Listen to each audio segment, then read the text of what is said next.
try to stop me. It's gonna be some dreadhead niggas in your lobby. You don't want no problem with me.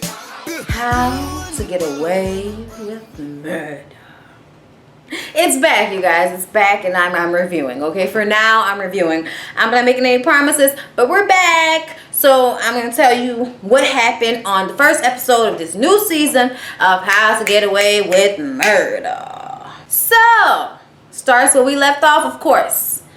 Wes goes to see his supposed father, this guy named, Wallace Mahoney. He starts to talk to him and tell him, hey, I think I'm your son. Why would you think that? As soon as he says Annalise Keating, boom, brains, guts, blood all over his face. Shoots the fucking guy with a sniper rifle from somewhere, over that way. And West has to go to the police, and he basically lies and tells the police that he was just asking for directions. And they were like, so if we get in contact with the person he was on the phone with, they will confirm that. He's like, yeah. So he walks out, gets in the car with Annalise, and they go into the woods somewhere so they can talk about this shit. Apparently, Frank orchestrated this whole shit, okay? Frank dropped Wes off there and, made it seem like Annalise was okay with it so he can, just get in contact with his father like he was just trying to right a wrong. And he really is trying to right a wrong. The wrong that he made when he told that lady who he fucked, he told her where Annalise was going to be. That lady, I suppose, was working for Wallace Mahoney, and they ran into her car and killed her baby. So, yeah, that was last season. Sam knew about it because Frank came and told Sam in the hospital, and he was like, she'll never forgive herself, so you don't say shit to her about this. But she blamed herself any fucking way, so I thought that was just stupid. So, anyway, fast forward all these years later, and Frank Sass is now on the land, okay? He shaved all his facial hair off. He's not answering no phone calls, and Annalise has somebody tailing him trying to find his ass because she wants to know what the fuck. She's very mad at him. Wes is mad at him. Laurel is mad at him. Frank is as good as dead to everybody as far as they're concerned. So it makes me wonder why Annalise is still having somebody look for this motherfucker. I mean, I really just want to know this, okay? Anyway, y'all, so apparently somebody gets killed this season, and we don't know who it is yet. They also set Annalise's house on fire. Now, I don't know how we got there or what happened, but they played that scene twice for us to know that that was the main thing this season. Somebody got killed, and it looked like it was Nate. But I hope it wasn't Nate, y'all. I really, really, Lord, I hope it wasn't Nate. Okay? Like, Jesus Christ, you can't, give us all that and then just take it away. That would just be way too much on Annalise and the rest of us watching this shit, okay? So school's back in, okay? And everybody's showing up to Annalise's class, and come to find out that the 5 kiddies are all at the bottom 10% of their classes, okay? And because of this, Annalise basically has to transfer her intro to criminal law class over to another professor, and now she's doing a pro bono research class, okay? And in that class, they have a new student named Drake who is hell-bent on becoming number 1, okay? He's really obnoxious about it, okay? And they have the new case, okay, which is this guy named Kareem. He's a refugee from Iraq. He gets stopped by the police on the way bringing his kids to school, and they find, buku marijuana in his car. Buku. Now, apparently, he didn't know where it came from, but he claimed that it was his and took the fall, and now he's in jail. So, this is the case. What are we going to do about this? Well, Laura goes to talk to him, and come to find out, it was his daughter's drugs. She'd been selling weed. Yes, and didn't even tell him, and he took the fall because he was just trying to be a good parent. So now they have to go to trial because now they want to deport him. And I'm like, so you can get deported for selling weed? What? Don't you think that's a bit extreme? A man with 2 kids, if he was selling weed, deporting him, you don't think that's just extreme? I think that's extreme. I think if he murdered somebody, by all means, sell him back to his country. But selling weed, for God's sakes, it's legal in a lot of states now. Y'all need to just calm the fuck down, okay? That's really what needs to happen. It's just like, oh, he's from Iraq, huh? Send his ass back. Apparently, Michaela don't give a fuck about school no more, okay? Because Annalise asked her question, and she stood up and was like, I don't know, and sat back down. And I was like, Michaela, honey, you're the cute black girl. You have to win. Perk up. Wes eventually gets the first chair, and Drake's annoying ass gets second chair on the case. So they're the two that are actually going to try the case pro bono when they get to court. The rest of the students probably won't even make it into the courtroom. But that'll all change soon. Stick around. So during the summer, Connor told Annalise not to hire Oliver, okay? He had got into, well, he was trying to get into Stanford, and he wanted Oliver to leave and go to Stanford with him.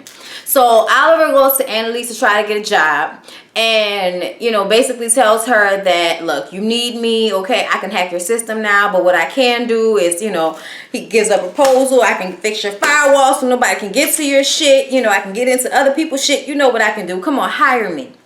And she's like, you know, I don't need anybody right now. I don't want to hire you. Blah, blah, blah, blah. Whatever reason she gave him. She'd already told Connor that she would not hire him. But when he tells her that he deleted Connor's Stanford acceptance letter because he didn't want to go anywhere, and then he also had the emails rerouted to him so he would know when they sent the copies to him once they didn't get a response after a while. Annalise is like, oh, okay, well, you already fucked up then, so I'm gonna hire you. So when he tells Connor that when she tells Connor she's gonna hire him, he's like, but you promised me that you wouldn't, and she explains to him that, look, did you know he deleted your acceptance letter? Okay, he already fell down the rabbit hole. I can't corrupt him much more, but I'll give him some busy work. That way we don't have to worry about him getting his nose dirty. That motherfucker stay looking for trouble, okay? Him getting kidnapped didn't scare him. So as far as I'm concerned, let him join the pack. We'll at least have somebody to hack into people's computer systems, which will always give you a up, okay? So like I was saying, Annalise is still fucking with fine ass Nate, okay? Over the summer they doing barbecues, being a couple. It's just cute, okay? It's really cute. After everything Annalise has been through, it's obvious she needed something like this. And did I mention that they got somebody posting pictures of her all over the campus that say killer? And here's the thing, Annalise has never killed anybody. And that's what we learned last season. We learned last season that as much slack as they give Annalise, she has never really done anything like straightforward bad to anybody. She's always trying to help. She might try to find an undercut way to help, but she's always just trying to help. And that came to light when we, you know, found out what happened with Wes's mom. You know, she had nothing to do with that. The lady killed herself. Okay, and then she lost her baby when somebody hit her with a fucking truck because they didn't want her to keep trying this case against this rich white boy. You know what I'm saying? So, and then she got people like Frank working for her that's doing shit behind her back, killing bitches for Sam and all this other stuff, and she has no idea what's going on. Okay, she didn't even know that Rebecca was dead because that was Bonnie who did that shit. So it's like y'all always want to blame her, but she's the only one that never really does any of this shit. Okay, Wes, you killed Sam. You know what I'm saying? Like, and another thing, Asher came to her during the summer and asked for money because his mom cut him off after his daddy killed himself. And it's like everybody wants to blame somebody else. His dad did that. His dad fucked up, lied about something to further his career, and it came back to bite him in his ass, and he punked out and killed himself. And his mom, instead of being a real woman, she wants to act like a bitch and take away money from her child's education because her punk ass husband did the wrong thing and killed himself.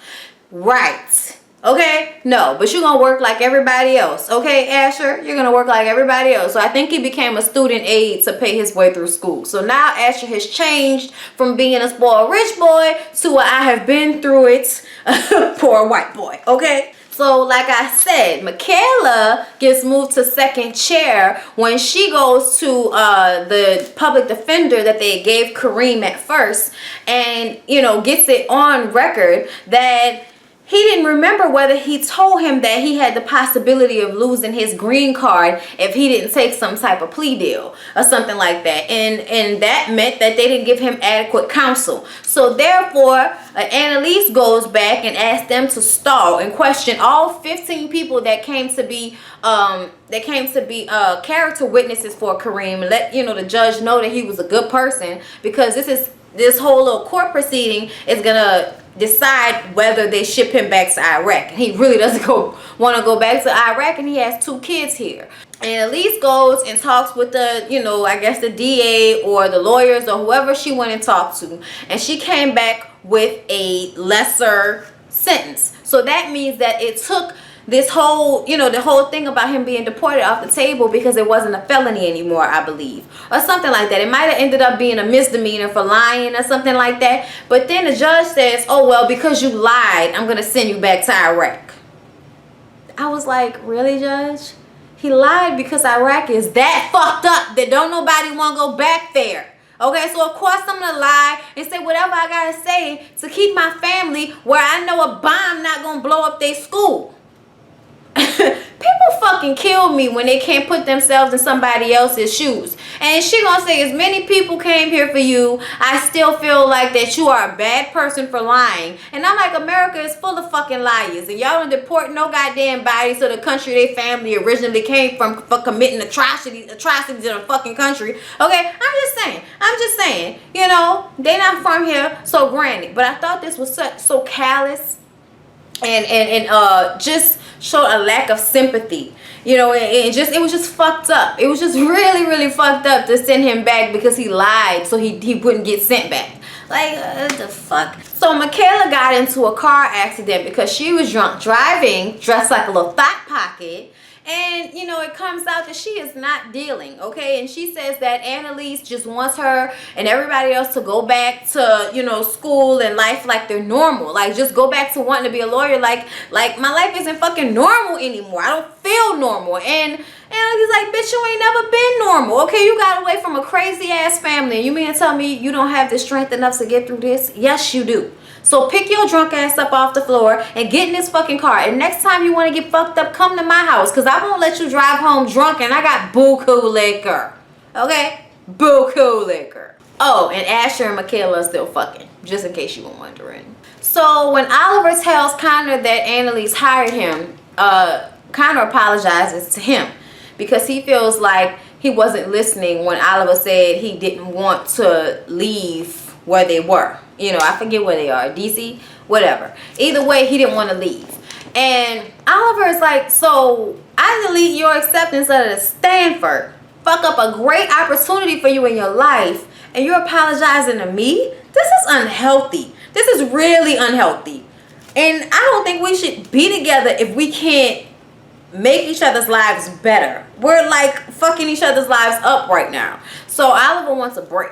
Okay, and of course, Connor is like, but I love you and I don't want to do that. And, it really seems that Connor feels like Oliver is like the only person he has, really. And he really wants to hold on to that because he's never had that before. And it almost seems like he would do anything to keep Oliver. And Oliver just keeps on finding ways to run out of his grasp. And I don't know what the deal is with that, man. But I do think they need a break from one another. Because, goddamn, you deleted his acceptance letter to Stanford? That's fucked up. So this whole time that Wes has been gone and was dealing with that shit with, Wallace and Frank and all of that, he's been ignoring Laurel. And Laurel wants to know why. So she comes over to his apartment and he's leaving to go, on a date with his new girlfriend, Maggie. It's black chick. She's cute. And he tells Laurel that he's been ignoring her because every time he looks at her, he sees Frank. And he needs to not think about Frank right now because Frank basically set him up to stand in front of his father while he got his brain blowed all over the place. So, yeah, he's not really feeling her right now because of that. And he wished that he didn't feel that way, but that is how he feels. And they kind of got emotional. And y'all know they were sleeping together. So their relationship is like very tumultuous. And then here in comes Maggie hugging bitches, trying to be the cute, nice girlfriend. And it's just, it's awkward. So Annalise has her guy looking for Frank. And he finds Frank. 1 minute he's standing inside his motel room watching Frank outside, telling Annalise that he's found him. To the next minute, Frank is up behind the guy and knocks the phone out of his hand. Looks like he's going to choke him or kill him or something. And Annalise is on the other side of the phone being quiet. And I'm like, why didn't she say anything? Like, did she know Frank was there? Like, what was that about? Like, that was so weird. So the guy who's looking for Frank seemingly probably got killed. Wow, Frank, you're that dude. She should probably get you back. Or get somebody like you because yeah, I don't know if you're coming after her now. I don't know what that is, what's going on with Frank. I have no fucking clue. But I just know you need another do dirt nigga that's not Nate. So yeah, that was How to Get Away with Murder. I hope you enjoyed it. I hope I explained it well enough, because y'all know shit gets confusing on How to Get Away with Murder sometimes. Y'all, I had somebody come at me so sideways because I misunderstood something or I forgot something dealing with, I think it was power. And I just was like, wow, a motherfucker told me I shouldn't have children, all kind of stuff. And I blocked him, of course. But here's the thing that I want everybody to remember.